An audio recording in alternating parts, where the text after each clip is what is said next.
Okay, the Sandy bro is going to explain to us how this grenade launcher works.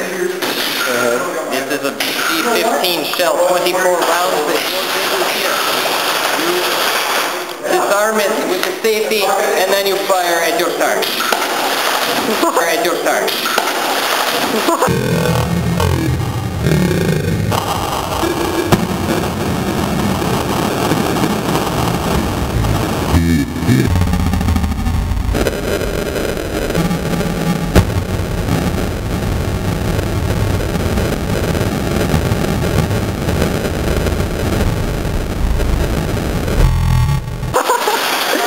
Wait, was that it?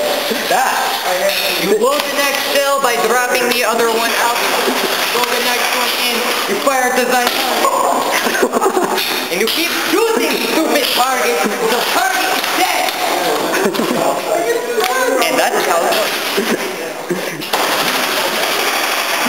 Now that is awesome.